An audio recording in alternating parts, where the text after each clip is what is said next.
This is Euronews Now. I'm Helena Humphrey, and here are your top stories. The UN calls for a security zone to be set up around the Zaporizhzhia nuclear power plant in Ukraine to prevent a disaster. It's been the site of constant shelling, with both sides blaming each other. Russian President Vladimir Putin lashes out at economic sanctions imposed on his country by the West, saying they're wrecking the quality of life for Europeans. And Britain's new Prime Minister Liz Truss has formed the most diverse cabinet in UK history, without a single white man holding the country's four most important ministerial positions. We are playing with fire. That was the warning from the head of the International Atomic Energy Agency, Rafael Grossi, speaking about the situation at Ukraine's Zaporizhzhia nuclear power plant. In his nightly address, Ukrainian President Volodymyr Zelensky repeated calls for a demilitarized zone around the plant after an inspection by members of the Atomic Agency warned of the potential for a catastrophe. Well, with me now is Olli Heinonen, a former deputy director at the IAEA, who has also served as an inspector himself. He's now a distinguished fellow at the Stimson Centre. Great to have you with us once again, Olli. Now, Zelensky is calling for a demilitarised zone. We've also heard from Grossi calling for a security zone. Is there a difference? I think it's the same, that important is that there are no military activities nearby, and the power plant can operate as they are designed in a safe manner. And that would also ensure that all the other services, like the external electricity, is available for emergency cases. So this is the way forward to go. But if we cannot get this one in next couple of weeks, I think that one has also to think seriously of shutting down the reactor for a while, as was suggested by one of the Ukrainian authorities today. And on that point, having looked at the report yourself, are there aspects of it for you which were particularly concerning? I think that the one is this lacking of the electricity is one most important thing. And then there still seems to be selling, because otherwise we don't see these forest fires which are there. So that those military actions should be stopped so that the normal operations can resume.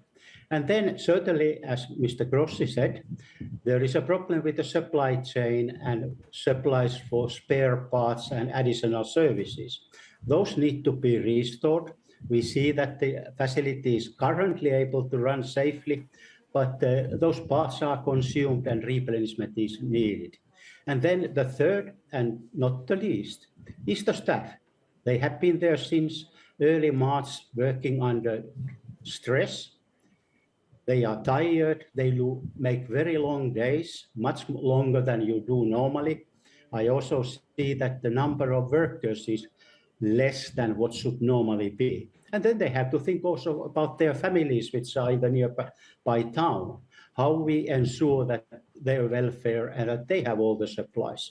Do you think that something will be achieved, that it is possible to see this area demilitarized and quickly? Yeah, that is a difficult thing, because I understand that the Russians are not overly ready to give up occupied zone which they have achieved. And Ukraine, they cannot do very much other than ask at this point of time. I think the onus is now in the UN Security Council in New York, here in New York. They debated yesterday, and today is a closed session of the UN Security Council this afternoon, where the topic is Ukraine. I hope that the diplomats can work some kind of solution, which is not a temporary, but a little bit longer term solution, so that we can come back to a normal operation of the reactor. Vladimir Putin has lashed out at the West over sanctions imposed on his country after its invasion of Ukraine. The Kremlin's war has been condemned by most of the international community, but some, including China, have refused to criticize it. The Russian president was speaking at the Eastern Economic Forum in Vladivostok. In place of the pandemic came other challenges, also of a global nature, with threats to the entire world. I mean the sanctions fever of the West and its aggressive attempts to force modes of behavior onto other nations, to strip them of sovereignty and to subdue to its own will. и подчинить своей воле. Many Western-based multinationals and retailers have pulled out of Russia in line with the sanctions, reversing a trend of decades of investment. The full impact of these measures has yet to become clear. A recent decision by G7 Western powers to cap oil prices has provoked an angry response from Moscow, which depends heavily on oil revenues. Moscow's decision to shut down the Nord Stream 1 pipeline that provides Europe with much of its gas supplies is seen in the West as a direct reprisal, the latest salvo in an evolving economic conflict.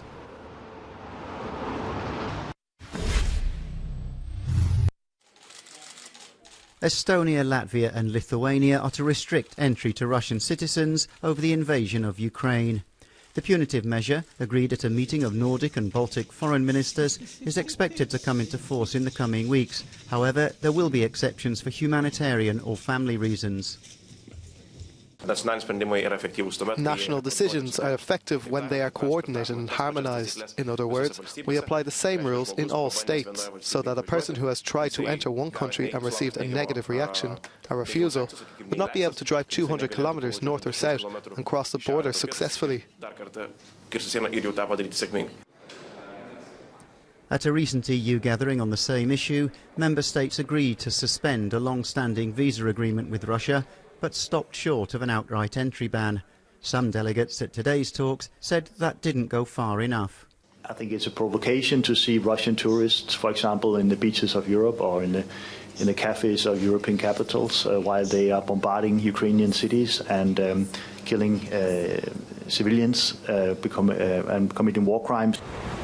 Since Russia invaded Ukraine at the end of February, around 1 million Russian citizens have entered the EU legally, according to the bloc's border agency Frontex. The majority did so via Finland or Estonia. Once in Europe, if they're on a Schengen visa, they're free to move on to 26 other nations, including non-EU members.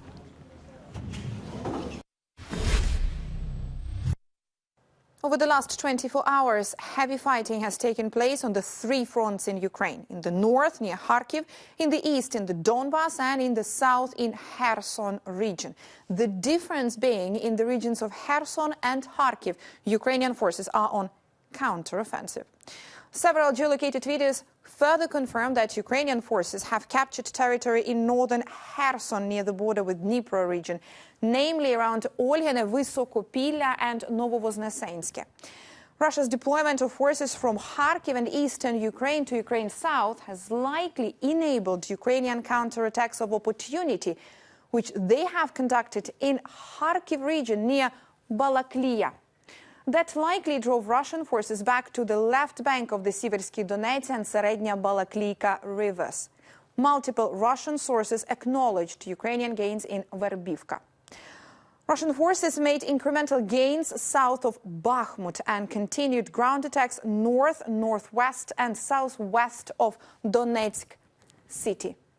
The UK Defence Ministry says Russia's planned main effort is probably an advance on Bakhmut in the Donbas, but commanders face a dilemma on whether to deploy operational reserves to support this offensive or to defend against continued Ukrainian advances in the south and now in the northeastern Kharkiv region.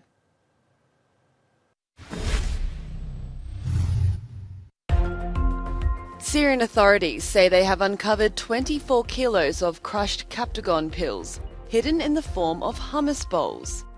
A video posted by the Interior Ministry shows the dishes made from the illicit drug covered in brown adhesive. The amphetamine has become one of the most popular drugs in the Middle East, with a trade value of $5.7 billion US. Residents living in a Canadian Indigenous reserve are on high alert after police warn that the suspect in a deadly stabbing rampage may be in the area. Miles Sanderson remains at large after he and his late brother are accused of killing 10 people and wounding 18. A reported sighting of Sanderson proved to be a false alarm, but a province-wide alert remains in effect. You're watching Euronews now. Stay with us, there's plenty more coming up after a short break.